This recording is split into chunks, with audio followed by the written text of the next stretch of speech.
अस्सलाम वालेकुम नाज़रीन, मैं हूं रामीन सैयद और आप देख रहे हैं प्रोग्राम ज़ेरे बहस। DGISPR की प्रेस कॉन्फ्रेंस और 9 मई को आर्मी चीफ की तकरीर से ये वाज़ेह है कि बर्फ़ पिघलती नज़र नहीं आ रही, मगर तहरीक इंसाफ के पास अब क्या ऑप्शंस हैं।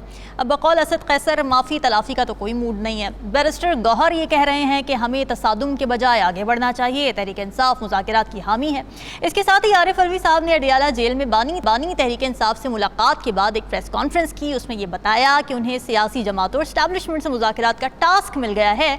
तो PTI क्या करने जा रही है? मुफाहिमत होगी या मुज़ाहिमत, सियासत होगी या एहतजाज? इसी पर बात करेंगे। प्रोग्राम के पहले हिस्से में हमें जो हैं सीनियर तज़कियाकार नजम साकिब साहब, राव खालिद साहब और साकिब बशीर हमारे साथ मौजूद हैं। आप सभी का बहुत शुक्रिया। नजम साकिब साहब, आरिफ अलवी साहब को जो टास्क मिला है एस्टैब्लिशमेंट और सियासी पार्टी से मुज़ाकरात का, क्या इस टास्क में माफ़ी मांगना शामिल होगा? कतई नहीं होगा, क्योंकि उनको अच्छी तरह से पता है कि खान साहब तो माफ़ी मांगने की बात दूर से ही, वो तो इसके बारे में सुनना भी नहीं चाहते। देखिए, एक रास्ता खुला था जब हमने DGISPR के बहुत तवील उनकी थी वो प्रेस कॉन्फ्रेंस, उसमें एक उन्होंने कहा कि जी माफ़ी अगर हो तो फिर शायद बात खुली। तो एक छोटा सा दरवाज़ा खुला, एक खिड़की खुली। अगले दिन ही जवाब आया कि सवाल ही पैदा नहीं होता माफ़ी किस चीज़ की। अब जब ये दरवाज़ा बंद हो गया तो उसके बाद फिर कुफ्ल लगा दिया यानी आर्मी चीफ के उस बयान ने कि सवाल ही पैदा नहीं होता, 9 मई तो कंटिन्यू करेगा। अच्छा, अब क्या किया जाए? सवाल यहाँ पे ये है कि एक तरफ आप जो है वो डटे हुए हैं, टिके हुए हैं, जमे हुए हैं कि हमारा मैंडेट चोरी हुआ, अब मुझे जेल से और मेरे साथियों को जेल से निकाला जाए, ये सारी सियासी किस्म की चीज़ें हैं, तमाम केसेस बंद किए जाएं, आपका ये मौक़िफ़ है, डटे हुए आप। दूसरी तरफ जिन्होंने के जेल से निकलवाना है या शायद मदद करनी है, या जिन्होंने आपके केसेस माफ़ कराने हैं या मदद करनी है, या जिन्होंने आपके मैंडेट चोरी होने के बारे में सोचना है, उधर से दरवाजे बंद हो गए। क्या किया जाए? ये जो आपने डॉक्टर आरिफ अलवी साहब की बात की है ना, जी जी, इसको बताने से पहले थोड़ा सा एक छोटा सा जो है ना वो तमहीदी एक दो फिक्रे। श्योर। देखिए, रियासत मदीना की बात हमने सुनी उन 4.25 सालों में, उन 4.25 बरसों में जब खान साहब जो है वो इक़्तिदार में थे, वज़ीर आज़म थे। अब उसमें यह है कि हमारी जो रियासत मदीना थी, खुलफ़ाए राशिदीन की बात करते हैं तो वो तो कुरानी आया मुबारक के मुताबिक चलती थी, वम्रहुम शुरा बैनहुम, कि आपस में मशवरा कर लिया करो। तो मैं अभी सोच रहा था आपके प्रोग्राम में आने से पहले कि क्या खान साहब किसी से मशवरा करते हैं, किसी से मशवरा करते हैं जो उनको ये बताए कि देखिए ये एक तजाद है बहुत बड़ा, आप अगर जेल से निकलना चाहते हैं तो उसके लिए कुछ करना पड़ेगा, आप अगर केसेस माफ कराना चाहते हैं तो उसके लिए कुछ 1-2 कदम आगे बढ़ना पड़ेगा, अगर आप अपने साथियों की रिहाई चाहते हैं, केसेस वापस हों, ये सारा कुछ आप करना चाहते हैं तो एक कदम बढ़ना पड़ेगा। जहां तक ये बात है मैंडेट चोरी होने की, चलिए मान लिया 100% मान लिया कि आपका मैंडेट चोरी हुआ, 100% मान लिया कि आप पाकिस्तान के सबसे मकबूल तरीन, पॉपुलर तरीन आप लीडर हैं। फैक्ट क्या है? फैक्ट ये है कि आप जेल में हैं। फैक्ट ये है कि केसेस आपके खिलाफ प्रूव हो चुके हैं। फैक्ट ये है कि आपकी बात सुनने को कोई तैयार नहीं है। फैक्ट ये है कि आपके जितने भी वो हैं, यानी जो आपने जो चाहते हैं आप, जो आपके मुतालबात हैं, उनमें से एक भी पूरा होने की इस वक्त तवक्को नहीं है। अब आते हैं इस तरफ। याद रहे कि मैंने मशवरे की बात की है। मुझे लगता है कि खान साहब को मशवरे की सख्त ज़रूरत है, और ये जो बड़े जगादरी किस्म के लोग उनके आसपास हैं, पता नहीं क्यों नहीं उनके पास जाते और उनसे कहते हैं कि देखिए जी अगर आपने जेल से बाहर निकलना है और मशवरे दे भी रहे हैं, मगर ये तो खान साहब के रवैये पे डिपेंड करता है ना, उनकी पर्सनालिटी पे डिपेंड करता है। वो तो मशवरे लेने वालों में से है ही नहीं। इसी की बात रामीन मैं कर रहा हूँ। अब आते हैं डॉक्टर अलवी पे। मुख्तसरन ये बताऊंगा कि डॉक्टर अलवी साहब ना तो उनको जेल से निकलवा सकते हैं, ना ही केसेस उनके ख़त्म करा सकते हैं, ना ही उनका चोरीशुदा मैंडेट उनके तई जो चोरीशुदा है वो वापस दिलवा सकते हैं। क्या कर सकते हैं वो एक छोटी सी खिड़की खोल सकते हैं कि कहां पे मिडवे, किस जगह पे मिला जाए। अब वो इसमें कामयाब होते हैं कि नहीं, मेरा अपना ज़ाती ख्याल है कि वो शायद उनके पास वो तिल नहीं है, और अगर वो तिल हैं तो वो तेल नहीं है, क्योंकि इसमें यह नहीं है कि खान साहब की तरफ से क्या पैगाम जाता है। असल चीज़ ये है कि उस तरफ से क्या जवाब आता है। और उस तरफ से ये जो ठोक बजा के जवाब आया ना कि 9 मई कभी नहीं भूलेंगे और 9 मई 9 मई और 9 मई, तो मुझे रामीन ये लगता है कि डॉक्टर अलवी साहब जो मर्जी कर लें कुछ भी नहीं होगा। उस वक्त तक कुछ नहीं होगा जब तक वम्रहुम शुरा बैनहुम पे खान साहब चलते नहीं हैं। उनके साथी जरा हौसला करें ना, बताएं उनको कि आपके इस किरदार में तजाद है और वो क्या है। आखिरी बात इस वक्त की जी। आप अगर बाहर निकल के आज़ाद फ़ज़ा में आके तो सियासत शुरू करना चाहते हैं तो एहतजाज से तो ये नहीं होगा। ठीक है। अगर आप माफ़ी नहीं मांगना चाहते तो बात तो आगे बढ़ेगी नहीं। तो खान साहब ऐसा कीजिए कि आप ज़रा थोड़ा सा अपने आप को तहम्मुल मिजाजी की तरफ लेके आए, बातचीत का दरवाज़ा खोलें और अलवी साहब इस सिलसिले में मदद कर सकते हैं। कम अज़ कम वो खिड़की जो है वो खोली जा सकती है। बाकी अल्लाह यानी करे उनकी बात जो है वो मानी जाए और मुल्क में किसी तरीके से सुकून आए। ठीक है। राव खालिद साहब, DGISPR की प्रेस कॉन्फ्रेंस, फिर PTI के रिएक्शनरी बयानात, इन सब फैक्टर्स को देखते हुए आपको PTI का सियासी मुस्तकबिल क्या नज़र आ रहा है और क्या ऑप्शंस है PTI के पास? देखिए, एक तो हमें ये बड़ा बेसिक फैक्ट को अंडरस्टैंड करना चाहिए कि पाकिस्तान में जो 70-74 साल से सियासत हो रही थी या जिस किस्म की लीडरशिप थी, PTI ना उस तरह की सियासत कर रही है ना उसकी लीडरशिप उस तरह की है, रवायती किस्म की, जो लड़ती भी है, सुलह भी कर लेती है, कौम भी पकड़ लेती है, गिरबान भी पकड़ लेती है। एक डिफरेंट आप कह सकते हैं, नेगेटिव पॉजिटिव अगर तो आप मैयर करें 8 फरवरी के इलेक्शन से या पिछले 2-3 साल में जो पॉपुलैरिटी का ग्राफ है उससे, तो ये पॉजिटिव उनको तो हेल्प किया है, उनकी मदद की है इसने और उसको एक बेहतर से बेहतर पोजीशन में लेके आए हैं। लेकिन उसकी पूरी बैकग्राउंड है, जिस नैरेटिव पे उन्होंने किया है वो नैरेटिव तकरीबन हर जमात ने अपनाया था at certain point of time. लेकिन बात यह है उसके साथ साथ वो बात भी उन्हीं से करना चाहते हैं, सुलह का पैगाम भी उन्हीं की तरफ भेजते हैं, मुज़ाकरात भी उन्हीं से करना चाहते हैं, पॉलिटिकल फोर्सेस से पॉलिटिकल फोर्सेस से नहीं करना चाहते। अच्छा, उसमें भी उनकी एक जस्टिफिकेशन है, वो समझते हैं कि ये हाइब्रिड प्लस जो कहा निज़ाम है, तो इन पॉलिटिकल पार्टी से बात करने से भी कोई नतीजा नहीं निकलेगा, क्योंकि जब तक एस्टेब्लिशमेंट से बात नहीं होगी, एस्टेब्लिशमेंट से मामलात ठीक नहीं होंगे, उस वक्त तक मामलात सही नहीं चल सकते।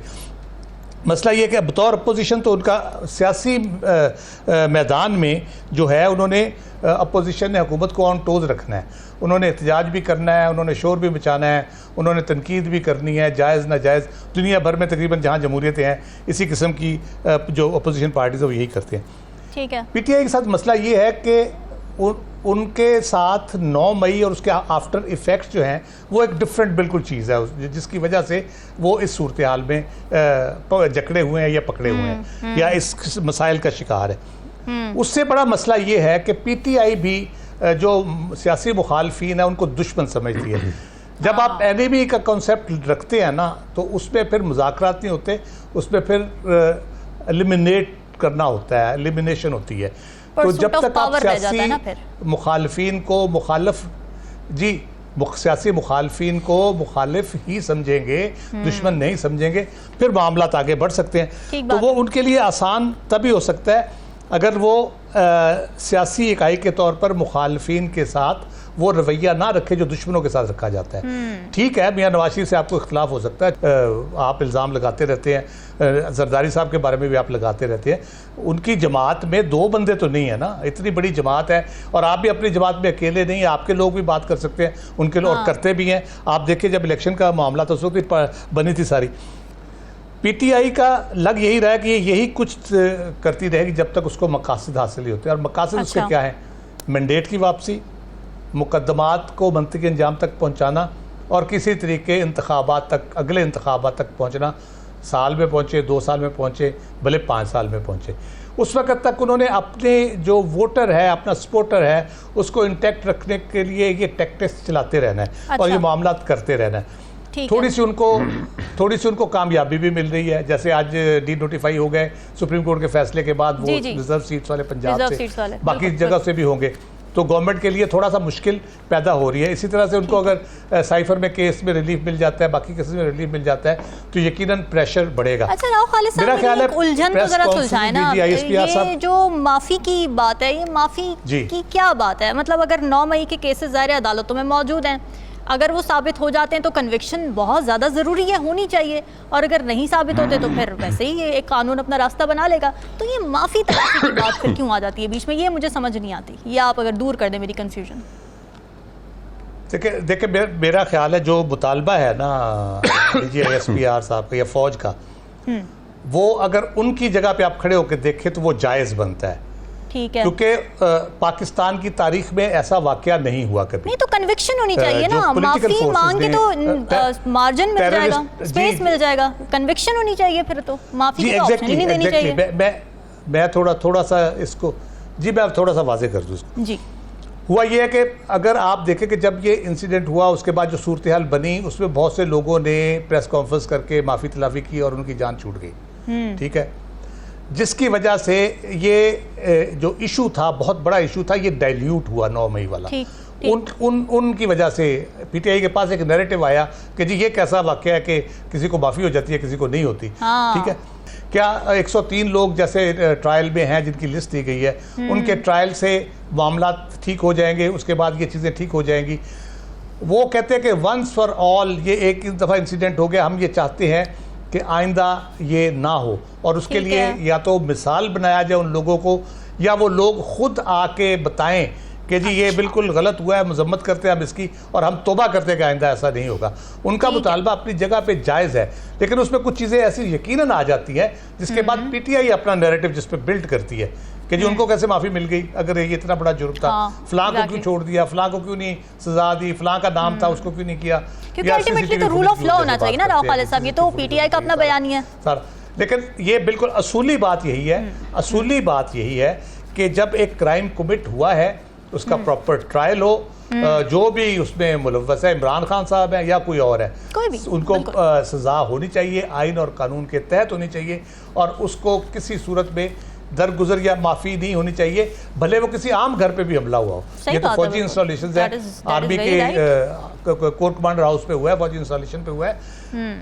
हर बंदे को जो मुलव्वस है, किसी तरीके से भी हलाशेरी देने में है, एयानत करने में है, बयान देने के हवाले से है, सपोर्ट करने के हवाले से है, सबकी होनी चाहिए। लेकिन मसला फिर वहीं पे आ जाता है। अब नून को भी यही गिला है कि 1 साल हो गया, इस पे प्रोग्रेस उस तरह से क्यों नहीं हो रही जैसे बाकी केसेस में हुई। इमरान खान साहब को 3 केसों में रातों रात सजा हो गई, हफ्ते 10 दिन के अंदर अंदर, तो इन केसेस में क्यों नहीं हो रही? ठीक है, तो ये फिर क्वेश्चन मार्क आ जाता है कि आया इसमें कौन सी ऐसी रुकावटें हैं? क्या हुकूमत कोई फुट ड्रैगिंग कर रही है? जुडिशरी को, जैसे DGISPR साहब ने बात की, आर्मी चीफ साहब ने बात की जुडिशरी के हवाले से, उनको उनकी गुफ्तगू से लगता है कि उनको थोड़ी सी रिजर्वेशंस हैं कि सुप्रीम कोर्ट में जो मिलिट्री कोर्ट्स वाले केस पड़े हैं वो क्यों गैर जरूरी तौर पे लटकाए जा रहे हैं। अब one way or the other फैसला करें ताकि मामला आगे चले। Exactly, that was my point. ठीक है, साकिब, पटियाला जेल में बड़ी अहम मुलाकात हुई है, तो अंदर की कहानी क्या है, क्या मूड लग रहा है? बानी तहरीक इंसाफ का जारहाना मूड में है वो अभी भी, या फिर अब कुछ मुफाहिमत की तरफ बात आ रही है? एक तो ये जो माफ़ी वाला सवाल था, इस पर मैं थोड़ा सा कमेंट करना चाहूँगा। फिर पटियाला जेल में जो मुलाकातें हैं या अंदर कहानी क्या है। एक तो माफ़ी का जो तस्वर है वो इस तरह का नहीं है। माफ़ी में उमूमी तौर पर यही होता है कि जो 2 फरीक होते हैं, अगर जो फरीक मुद्दई है वो फरीक उस केस में अगर प्रोसिक्यूशन की तरफ से होता है, तो अगर उनका नरम रवैया हो जाए अदालत के सामने, तो अदालत ने आज खुद तो कुछ नहीं करना होता, तो अदालत के सामने उनका रवैया नरम हो जाए, तो फिर जो आप बात कर रहे थे कि वो उसी तरह ही प्रोसिक्यूट होना चाहिए, वो उस तरह फिर नहीं हो सकता जब माफ़ी तलाफी वाला मामला हो जाए। करना फिर भी अदालतों ने ही फैसला है, लेकिन वो फैसला फिर इस तरह जो मुल्ज़मान हैं उनके फेवर में चला जाता है। दूसरी जो बात हो रही है कि जो ट्रायल्स हैं वो अभी तक कंक्लूड क्यों नहीं हुए, मेरा ख्याल है ट्रायल्स का थोड़ा सा तरीकाकार मैं आपको बता देता हूं कि क्यों नहीं ये हो रहे। असल मसला ये है कि तकरीबन 14 मुकदमात हैं लाहौर में, इसी तरह पिंडी में भी 12 से 14 हैं, पेशावर में भी हैं। इशू ये है कि हर मुकदमे में कई 100 लोग हैं, हर मुकदमे में कई 100 गवाह हैं, तो वो एक इशू ये होता है कि एक मुकदमे में अगर 2 मुल्ज़म हों, 3 गवाह हों, फिर भी जो है वो कम से कम साल जो है वो लग जाता है। अच्छा। तो इतने गवाह, इतने मुल्जमान, फिर उनके चालान जमा होना, एक पूरा प्रोसीजर है जो जुडिशरी में। मेरा ये ख्याल है कि किसी को भी उसका मोरद इल्ज़ाम ठहराना मेरे ख्याल में कोई दुरुस्त नहीं है, क्योंकि एक साल से हम देख रहे हैं कि रियासत की भी उस वक़्त की जो पंजाब हुकूमत या निगरान हुकूमत थी या जो मरकज़ी हुकूमत थी, सब जो है वो यूनाइट हैं इस मामले में कि इस मामले को हमने किसी न किसी तरह लॉजिकल एंड तक पहुंचाना है। अब जो मुल्ज़मान है, अगर कोई ये कहे कि मुल्ज़मान बाअसर हैं, नहीं, जो मतलब तीन फरीक बनते हैं ना, मुल्ज़मान क्या मुल्ज़मान को बाअसर हैं तब भी उनका बिल्कुल वस नहीं चल रहा, मतलब जो मुल्ज़मान की हद तक बात है। अब बात दूसरी तरफ जो प्रोसिक्यूशन है, डेफिनेटली प्रोसिक्यूटर जो है वो भी अपना काम कर रहे हैं। तीसरी तरफ जो जुडिशरी है, जुडिशरी का मैंने आपको बताया कि जो तरीकाकार है ना इसमें जो ट्रायल्स का, वो इतना प्रोसीजर उसका इतना जो है वो लेंथी है कि इस वजह से ये चीजें जो है वो आगे चल रही है। मेरा ख्याल है ये मजीद तवालत भी पकड़ सकता है। अब आते हैं कि जो अडयाला जेल में जो मुलाकातें चल रही हैं, जी अडयाला जेल में जो मुलाकातें चल रही हैं उसमें जो एक नुक्ता है जो समझ आ रहा है मुझे कि उनके दिमाग में बैठ गया है या जो भी है कि मुज़ाहमत करेंगे तो बात मुफाहमत पे आएगी। ऐसे लगता है कि उनको शायद नवाज शरीफ साहब भी किसी दौर में जो है वो मुज़ाहमत कर रहे थे, फिर मुफाहमत भी हुई, तो वो उनके ज़हन में भी शायद है, अगरचे तब जो है वो उस वक्त कोई 9 मई नहीं था, अब है ये। अच्छा, इसमें उसमें और इसमें ये जो है फ़र्क है, उनको मेरा ख्याल में ये समझना चाहिए। इस वक्त जो इमरान खान साहब हैं वो पार्टी से कहीं किसी हद तक नाला हैं, पार्टी के कुछ लोगों से, इसीलिए एक स्ट्रिक्ट ऑर्डर जारी हुआ है शेर अफजल मरवत के लिए कि उनको कहा है कि आप इनको फिलहाल साइड लाइन कर दें। तमाम कमेटियों से उनको आउट जो है वो कर दिया गया है। और जो पार्टी जो डिसिप्लिन, कोई नज़म हमें नज़र नहीं आ रहा था कि जो बैरिस्टर गोहर हैं वो कोई बात करते हैं, शिबली फराज कोई और करते हैं, और ख़ास तौर पर शेर अफजल मरवत हमें बिल्कुल ही अलग थलग खड़े नज़र आते थे और हमेशा से पीटीआई उनकी बातों की वजाहत कर रही होती थी, तरदीद कर रही होती थी। तो वो जो बात है वो वहाँ पर भी मौजूद है कि वो पार्टी शेर अफजल मरवत को अलग किया गया है, वहाँ पर आरिफ अलवी मिले हैं। आरिफ अलवी जो है उनका बड़ा अहम रोल है। आरिफ अलवी अभी रिसेंटली ही बतौर सदर जो है वो उनकी मुद्दत जो है वो पूरी हुई है, उसके बाद वो अलग हुए हैं और अभी दोबारा एक्टिव हो गए हैं। हमें बिल्कुल ये नहीं भूलना चाहिए कि 2022 के जो वाक़यात हैं, उन वाक़यात में जो जनरल बाजवा के साथ जो मीटिंग्स के मामलात थे, उन मीटिंग्स को सदर अलवी जो है वो कर रहे थे, दरमियान में वो थे। तो हो सकता है कि जो मौजूदा जो क़यादत है उसके साथ भी उनके तब जब सदर थे तो राब्ते हुए हों या इस किस्म की सिचुएशन हो, तो इस लिहाज से आरिफ अलवी साहब जो है वो बड़े इंपॉर्टेंट है, अहम प्लेयर हैं। और इस वक्त आप ये कहें कि उनके खान साहब के साथ जो मुलाकात हुई, उस मुलाकात के बाद उनकी टोन सबसे ज़्यादा जो है वो क्लियर थी। वो कोई ऐसी चीज़ें भी बोल गए जो शायद बाकी जो उनके रहनुमा हैं वो थोड़ा सा अभी तक जो है वो इतना खुल के जो है नहीं बोल रहे। तो आरिफ अलवी साहब को एक तो आने वाले दिनों में कहीं ना कहीं उनको ओहदा मिल सकता है, ओहदा डेफिनेटली उनका टॉप का ही कोई होगा। इसी तरह जो चीफ ऑर्गेनाइजर थे सैफुल्लाह नियाजी, वो एक प्रेस कॉन्फ्रेंस करके अलग हो गए थे। सैफुल्लाह नियाजी के हवाले से एक बड़ी इंटरेस्टिंग फैक्ट जो है वो सामने आया है कि इस किस्म की इलेक्शन कमीशन में जो इंट्रा पार्टी इलेक्शंस हैं, जी सिर्फ इंट्रा पार्टी इलेक्शंस में ऑथराइज्ड पर्संस में सैफुल्लाह नियाजी का नाम भी है। तो ऐसे लग रहा है कि पीटीआई इसको उस वजह से जो है वो वापस ले रही है। तो ये ओवरऑल जो है सिचुएशन डेवलप हो रही है इसमें। बिल्कुल ठीक है नाज़रीन, डिस्कशन का सिलसिला जारी है, वक्त ब्रेक।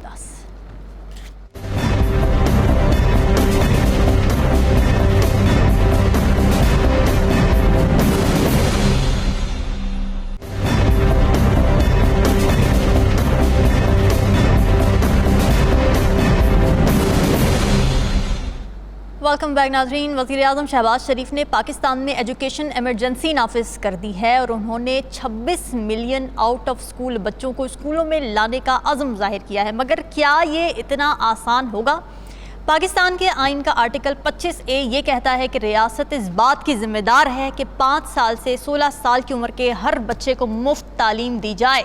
मगर हकीकत क्या है? ग्राउंड रियलिटी नाज़रीन ये है कि पाकिस्तान दुनिया का दूसरा मुल्क है जहां इसी उम्र के तकरीबन 26 मिलियन बच्चे स्कूल से बाहर हैं। वजूहात में जब डिग इन करें तो पता चलता है कि पॉपुलेशन कंट्रोल की कोई पॉलिसी नहीं है, वसाइल से ज़्यादा बच्चे पैदा हो रहे हैं जिससे गुर्बत बढ़ रही है और बच्चों को घर के खर्चे पूरा करने के लिए चाइल्ड लेबर पर लगा दिया जाता है। फिर चाइल्ड मैरिज और पिदरशाही निज़ाम की वजह से आउट ऑफ स्कूल लड़कियों की तादाद लड़कों से 20% ज़्यादा है। असातिज़ा का बच्चों के साथ नामुनासिब रवैया, एम्पैथी की कमी, सख्त जिस्मानी सज़ाओं और डांट डपट के खौफ की वजह से बच्चों का ड्रॉप आउट रेट बढ़ता जा रहा है। इसके अलावा इंफ्रास्ट्रक्चर और रिसोर्सेज के भी मसाइल है। तो जब शहबाज शरीफ साहब 26 मिलियन बच्चों को स्कूलों में वापस लाने का अहद करते हैं तो क्या वो इन तमाम चैलेंजेस से निपटने की सलाहियत भी रखते हैं? राव खालिद साहब, ये सारी प्रॉब्लम्स जो मैंने इंट्रो में भी बताई हैं ये बहुत डीपली रूटेड है और बहुत बड़े लेवल पर इस पर रेफॉर्मेशन चाहिए होगी। बिल्कुल सही कहा आपने, और मज़े की बात यह है कि ये प्रोविंशियल सब्जेक्ट है। फेडरल के अंडर तो छोटा सा एरिया आता है। सही कह रहे हैं। फेडरल गवर्नमेंट स्कूल्स आते हैं जो मुख्तलिफ जगहों पे, या इस्लामाबाद है।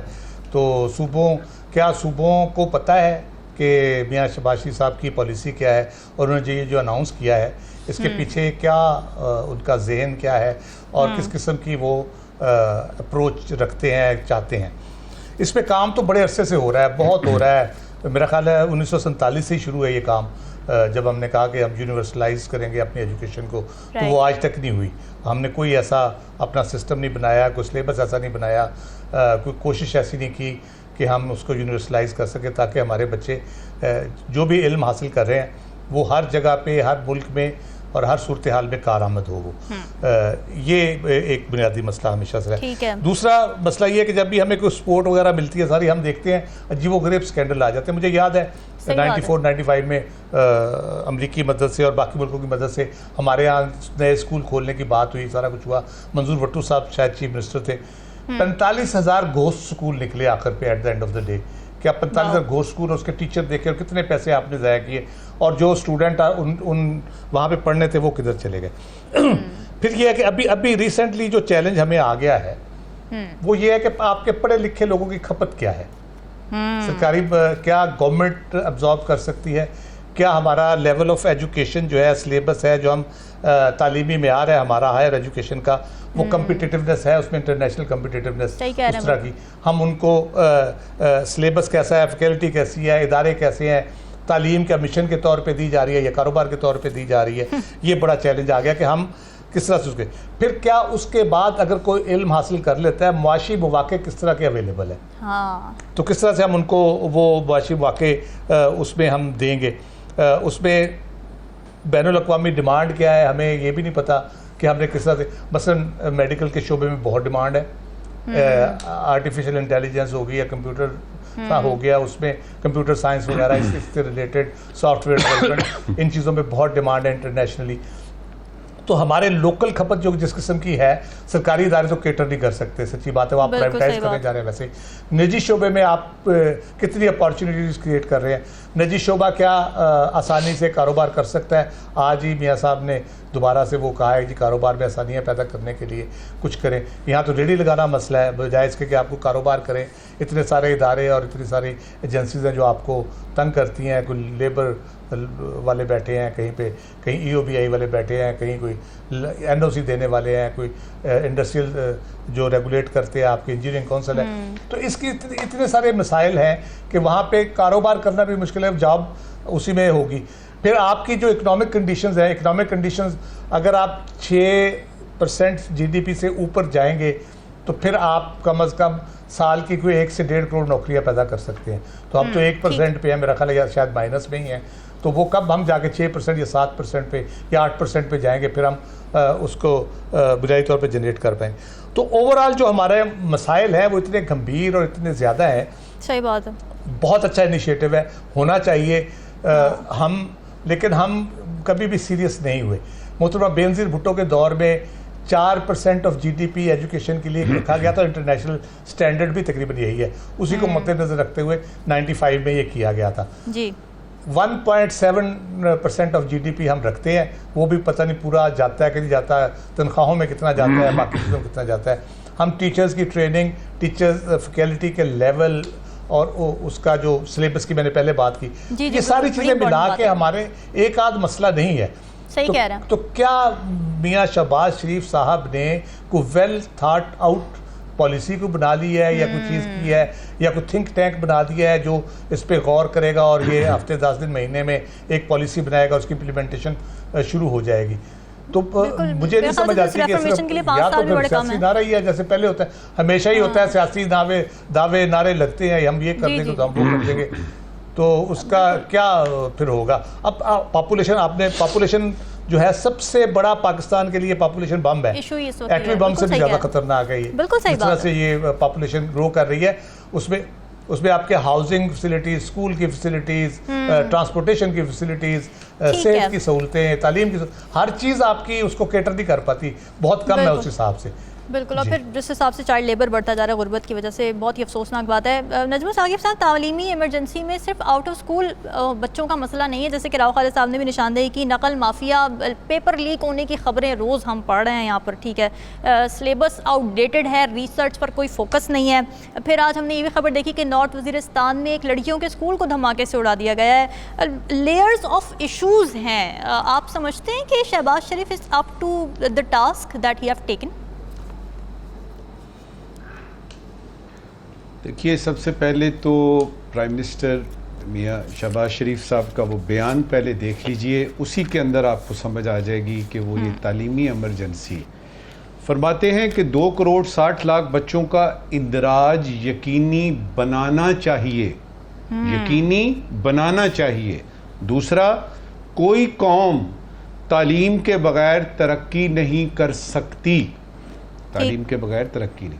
रामीन, हमें 76 साल लगे ये समझने में कि कोई कौम तालीम के बगैर तरक्की नहीं कर सकती। हमें 76 बरस लगे इस बात को समझने में, जो आपने अपने कॉन्स्टिट्यूशन आईन पाकिस्तान का 25A बताया है ना, कि जिसमें ये है, मैं अपना यानी पढ़ के सुनाता हूँ ताकि मैं एक जो गलत फहमी है ना लोगों की वो दूर हो सके। The state shall provide, shall का लफ्ज है, मे का लफ्ज नहीं है, और जो कानून समझते हैं वो जानते हैं कि शेल जब आए तो ये करना ही पड़ता है, फर्ज हो गया। The state shall provide free and compulsory education to all children of the age of 5 to 16 years in such manner, इधर है मसला, in such manner as may be determined by law, कि कुछ इस तरीके से किया जाए कि कानून के मुताबिक उसको डिटरमिन किया जाए, उसका तखमीना लगाया जाए। 76 बरस हो गए और 1973 के बाद भी देखिए कितने डेकेड्स गुजर गए हैं, अभी तक तो ये पता नहीं लगा कि ये डिटरमिन्ड बाय लॉ का मतलब क्या है। अब फिर वो बात आ जाती है, नहीं जी ये तो फेडरल मसला नहीं है, ये तो प्रोविंशियल मसला है, वगैरह वगैरह। जी। तो तकलीफ होती है ये देख के। आपने जिन लेयर्स की बात की है ना, वो तो बहुत दूर की बात है। एक बड़े आदमी ने एक बड़ी अच्छी बात की थी, उसने ये कहा था, मुसीबत ये नहीं है कि हल मौजूद नहीं है, मुसीबत ये है कि मसले को देखा नहीं जाता। अब देखिए 76 बरस में हमें अब ये पता लग रहा है पोलियो वहीं पे है, दुनिया कब की हो चुकी आज़ाद, उससे हम अभी भी वो यानी नॉक करके हाँ जी हम यानी लगाने हैं कतरे, और उस पर बहुत सारे फतवे वगैरह ये वो। देखिए, सबसे बुनियादी चीज़ मेरे नज़दीक इस वक्त ये है कि शहबाज शरीफ साहब ने दिखानी है अपनी कार्रवाई, और वो चाहते ये हैं कि उस कार्रवाई को कारकर्दगी समझा जाए, कारकर्दगी नहीं समझा जाएगा। और दूसरी बात ये है कि इस किस्म की तालीमी इमरजेंसी करके बगैर किसी सब्सटेंटिव प्लान ऑफ एक्शन के, बगैर किसी एक्शन प्लान के इस तरह का अनाउंस करना सीधी सी कार्रवाई है। इस वक्त की आखिरी बात, जिस हुकूमत को खुद नहीं पता रामीन कि वो कितनी देर तक इस्लामाबाद में है या प्रोविंसेस में है, उस हुकूमत से आप क्या तवक्को करेंगे कि वो तालीमी इमरजेंसी लगा के और उसके बाद उस पर अमल पजीर भी होगी। लिहाजा बॉटम लाइन क्या निकली कि ये कार्रवाई है और कारकर्दगी दिखाने की कोशिश की जा रही है। ठीक है साकिब, आपके नज़दीक इस वक्त पाकिस्तान का जो एजुकेशन सिस्टम है और उसकी जो लो क्वालिटी है और जो मसाइल इसकी अभी तक हमने बात की है, क्या आपको वजूहात नज़र आती हैं और क्या आपको लगता है कि इसके अगर हम डीपली उसमें ना जाएं, सिर्फ ऊपर से देखें थोड़ा शालो तरीके से, कि क्या इसके सॉल्यूशंस निकल सकते हैं?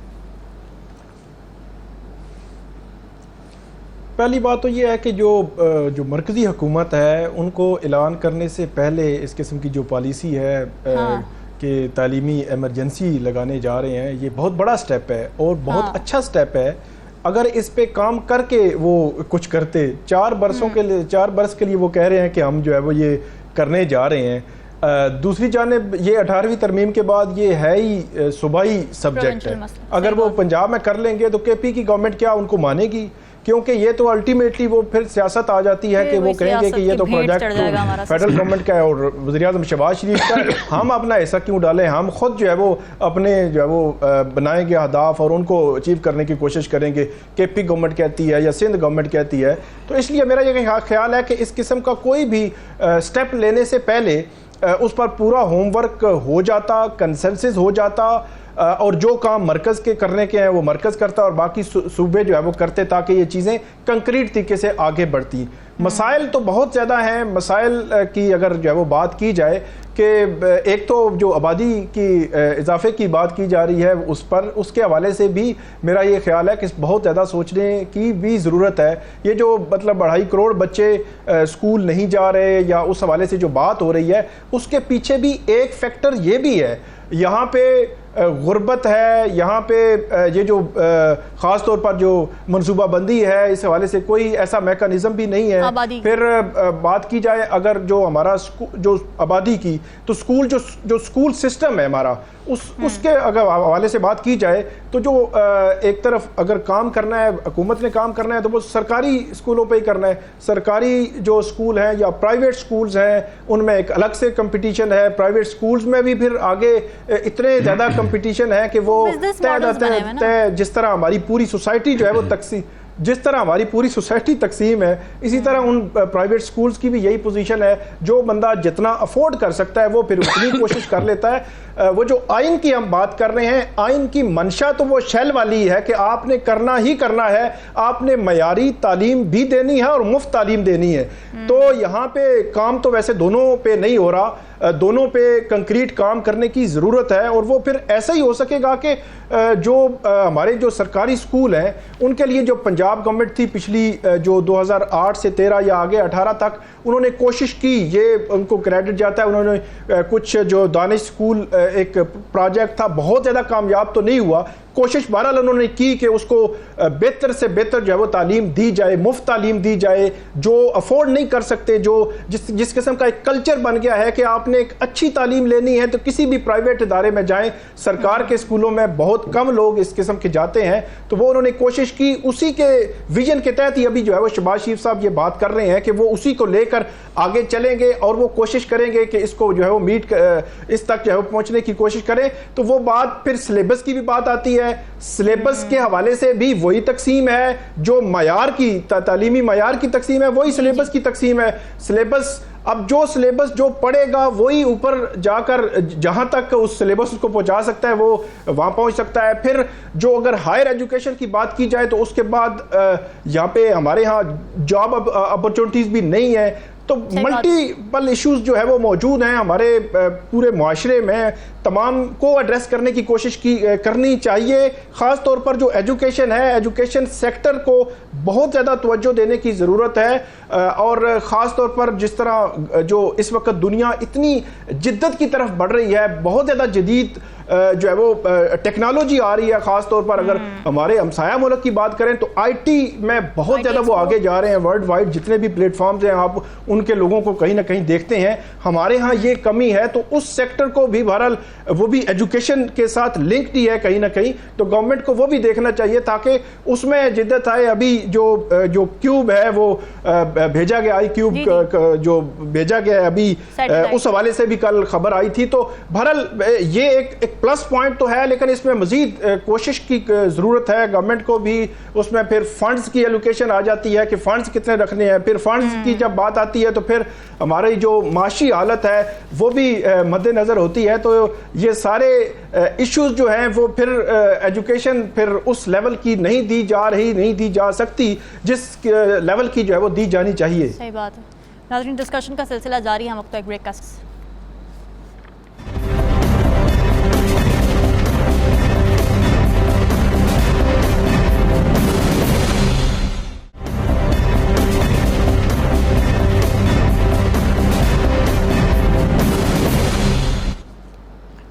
वेलकम बैक नाज़रीन। गज़ा के बाद अब रफ़ा में भी सूरत हाल संगीन है। इजराइल ने बैनुल-अक़वामी ख़दशात को नज़रअंदाज कर दिया है। रफ़ा पर बड़े ज़मीनी ऑपरेशन का ऐलान किया। अक़वाम मुत्तहिदा ने इस बारे में ख़बरदार किया था कि रफ़ा क्रॉसिंग की बंदिश का मतलब ये होगा कि गज़ा के लिए 2 अहम इमदादी रास्ते बंद हो चुके हैं। लेकिन इस सब में एक सिल्वर लाइनिंग भी है, वो ये कि आयरलैंड, स्पेन और नॉर्वे समेत यूरोपीय यूनियन के मुख्तलिफ रुकन ममालिक 21 मई को फ़लस्तीनी रियासत को तस्लीम करने पर गौर कर रहे हैं। अल जज़ीरा ने ये रिपोर्ट किया है कि ये ममालिक आज यानी 10 मई को अक़वाम मुत्तहिदा की जनरल असम्बली में वोट देंगे। इस वोट के नतीजे में फ़लस्तीनियों को अक़वाम मुत्तहिदा का मुकम्मल रुकन के तौर पर तस्लीम किया जा सकता है। नजमू साकिब साहब, क्या सिग्निफिकेंस होगी अगर तस्लीम कर लिया गया?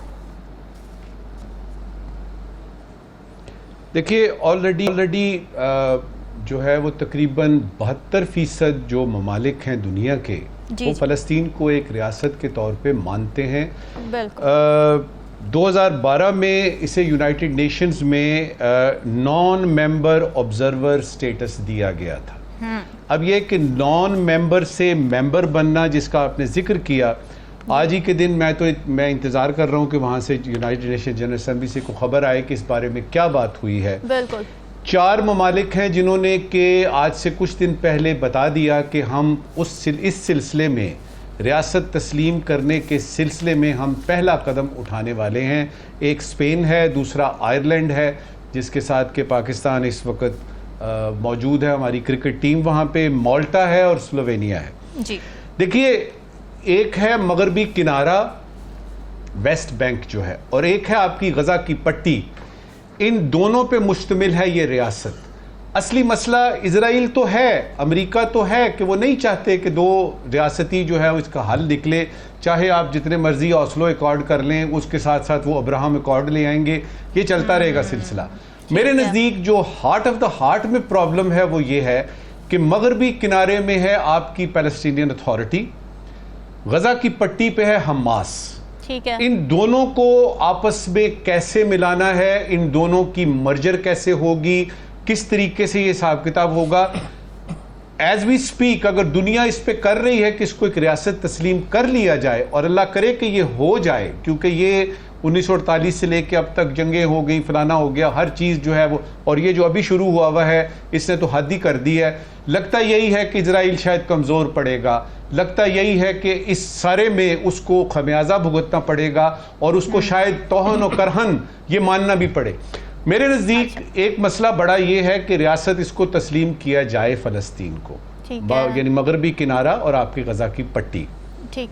साथ में मसला मुझे जो और नज़र आ रहा है ना, जिसकी तरफ हमारे मुसलमान ममालिक जो हैं, OIC तो उन्होंने बना ली इस फ़लस्तीन के मसले पे, लेकिन उसके बाद ये भूल गए कि हमने आपस में इत्तेहाद रखना है। वातसिमू बिहब्लिल्लाहि जमीअम वला तफर्रकू, हमने उसकी रस्सी को मजबूती से पकड़ना है और उसके बाद आपस में तफरका नहीं डालना। तो मुझे ये जो हमास और पैलेस्टीनियन अथॉरिटी के दरमियान कुछ मसले मसाइल हैं ना, मेरे नज़दीक ये एक बड़ा मसला है। अगर कल को यूनाइटेड नेशंस रियासत तस्लीम कर लेती है फ़लस्तीन को, और 72% तो पहले थे, अब शायद 80% से भी ज़्यादा हो जाएं, 100% तो शायद थोड़ी देर लगेगी, लेकिन आपस के मसाइल ये हल करें, तो मेरे ख्याल में ये एक ज़्यादा मुस्बित इकदाम होगा रियासत को बनाने और उसके बाद चलाने में। बिल्कुल ठीक है। राव खालिद साहब, यूरोपियन ममालिक का फ़लस्तीन की हिमायत में इतना एक्टिवली पार्टिसिपेट करना, जिस तरह प्रोटेस्ट भी हुए, ये इजराइल और अमेरिका के लिए कितना अलार्मिंग हो सकता है और किस तरह ये डायनेमिक्स चेंज कर सकता है उस खित्ते के? रामीन, डायनेमिक्स चेंज कर नहीं सकता, हो रही है, वो मैं आपको बताता हूँ। लेकिन एक बुनियादी बात जो है कि फ़लस्तीनी रियासत मौजूद थी 1946 में, इसराइल नहीं था। उसके बाद इसराइल आया, फ़लस्तीनी रियासत ख़त्म होगी और इसराइल की रियासत भी बन गई और वो फैलती चली जा रही है। ये इतना बड़ा एक सानहा है और इतना जुल्म है, और जिनोसाइड अभी जैसे हम जिक्र करते हैं, जी जी। वो सारा कुछ हो रहा है। तो किसी ने बॉदर नहीं किया। इस्लामी ममालिक ने तो बड़ी अच्छी बात है, नजम साहब ने जो कहा कि रहना चाहिए, रस्सी को मजबूती से थाम के रखें, इत्तफाक में बरकत है। लेकिन हमारे यहाँ जो है ना, नफाक में फ़ायदा है, इत्तफाक में बरकत अगर है तो लड़ लड़ के हम अपने अपने चक्कर में लगे रहते हैं। एक बड़ी कॉज के लिए हम इकट्ठे नहीं होते। जो डेवलपमेंट मैं बता रहा हूँ, जैसे जो मैं कह रहा हूँ कि एक तो काहिरा में मुज़ाकरात हो रहे थे, CIA के चीफ उसमें पार्टिसिपेट कर रहे थे। उसमें बुनियादी जो नुक्ता था, एक तो डील जो ऑफर हुई थी हमास की तरफ से वो डिस्कस हो रही थी, दूसरा ये था कि आप जो रिफा वाला ऑपरेशन है ना, अगर थोड़ा बहुत करना लिमिटेड उसको रखें, उसको फैलाएं ना। पता ये चला है कि इसराइल नहीं मान रहा। बुध को फिर प्रेसिडेंट बाइडन का इंटरव्यू था जिसमें उन्होंने कहा कि जी हम जो है ना, अगर फुल स्केल ऑपरेशन पे वो जाएगा तो हम उसकी इमदाद मुअत्तल कर देंगे इसराइल की। और अभी स्टेट डिपार्टमेंट ने रिपोर्ट देनी है इसके ऊपर कि आया वो फुल स्केल ऑपरेशन कर रहा है या जा रहा है उसके ऊपर, और वो रिकमेंड करेगा कि इसराइल की मिलिट्री एड जो है ना उसको बंद कर दिया जाए। अच्छा। ये बड़ी सिग्निफिकेंट डेवलपमेंट होगी अगर इस चीज़ पे हम चले जाते हैं। और उस पर यूरोप का, जैसे आपने कहा, बाकी लोग जिस तरह से सारे लोग तंग आए हुए हैं, सिवाय पड़ोसी मुसलमान मुल्कों के सारे लोग तंग आए हुए हैं, जो इंसानियत का दर्द रखते हैं, जो इंसानियत के बारे में सोचते हैं, जो किसी मज़हब या उस अकीदे की बुनियाद पर नहीं देखते बल्कि इंसानी हवाले से चीज़ों को देखते हैं, वो सब लोग इसको महसूस भी कर रहे हैं और उसका दर्द भी महसूस कर रहे हैं। तीसरी जो डेवलपमेंट है, जो हम स्टेट के हवाले से बात करें, उसमें ना सिर्फ ये यूएई की एक रेजोल्यूशन है बल्कि फ़लस्तीन ने भी एक एप्लीकेशन यूनाइटेड नेशंस को दी हुई है। जब वीटो किया था रियासत के मामले पे अमेरिका ने कुछ दिन पहले, उसके बाद उन्होंने एप्लीकेशन दी थी कि हम को जो हमें स्टेटस मिला हुआ है उसमें हमारे एडिशनल राइट्स कुछ बनते हैं, तो वो हमें दिए जाएँ। एटलीस्ट अगर रियासत के तौर पर तस्लीम नहीं करते तो हमारे इजाफी हकूक़ दिए जाएँ, जिसमें उस खित्ते में रहते हुए उनको पुरअमन रहने की और बाकी जो मूवमेंट की आज़ादी और बाकी चीज़ें उस पर आती हैं, सारी चीज़ें, तो उसमें भी कुछ डेवलपमेंट हो सकती है। तो वो भी अंडर कंसिडरेशन है रियासत के साथ साथ। तो ये ऐसी डेवलपमेंट्स है, मेरा ख्याल है कि अगर ये इस तरह से हो जाती है, अगर CIA रिपोर्ट करती है कि जी वो गलत रास्ते पे जा रहे हैं, स्टेट डिपार्टमेंट रिपोर्ट करता है अमेरिका का खुद, और बाइडन खुद कह चुके हैं कि अगर ये रिपोर्ट होती है कि वो एक्सपेंड कर रहे हैं अपना ऑपरेशन, फुल स्केल पे जा रहे हैं, तो हम मुअत्तल कर देंगे। प्रेसिडेंट के मुख कहना, स्टेट डिपार्टमेंट का रिपोर्ट करना, तो मेरा ख्याल है बड़ी सिग्निफिकेंट डेवलपमेंट्स हैं। और इस पर पता नहीं कितनी ढिठाई से लगे रहेंगे उनके वज़ीर-ए-आज़म नेतन्याहू जो हैं, और किस वजह से लगे रहेंगे ये भी समझ नहीं आ रही, अपनी सियासत के लिए, अपने इलेक्शन के लिए या किसी और मकसद के लिए। लेकिन यह है कि उसमें डेवलपमेंट्स यकीनन ऐसी हैं कि ये प्रेशर बढ़ेगा अमेरिका पे भी। अमेरिका अगर हाथ उठा लेगा तो मेरा ख्याल है ये मसला जल्दी हल हो जाएगा। ठीक है। और खालिद साहब, क्या ये मुस्लिम ममालिक जिस तरह आपने बात की है उस तरह से हमें प्रोएक्टिव नज़र नहीं है जैसे कि अब यूरोपियंस और अमेरिकन नज़र आ रहे हैं, तो इसकी क्या वजूहत हो सकती हैं? और क्या हम ये कह सकते हैं कि क्योंकि अमेरिका की तरफ से एक ट्रबल ज़ाहिर है, ट्रबल को सपोर्ट किया जा रहा है, तो इसलिए वहाँ पर जो आवाज़ें अंदर उठेंगी उसका इम्पैक्ट ज़्यादा होगा? हम तो नहीं ट्रिगर कर रहे ना किसी चीज़ को, मुस्लिम ममालिक। इंतहाई यानी शर्मिंदगी होती है ये सुन के मुसलमान मुल्क 53 या 57 OIC क्या कर रहे हैं हम, या हम इंसान नहीं हैं, हम इंसानों का दर्द नहीं रखते, हम क्या साबित करना चाह रहे हैं? मुसलमान नहीं यार, इंसान के तौर पे तो सोचो कम से कम हमने क्या किया अब तक, मुझे बता दें।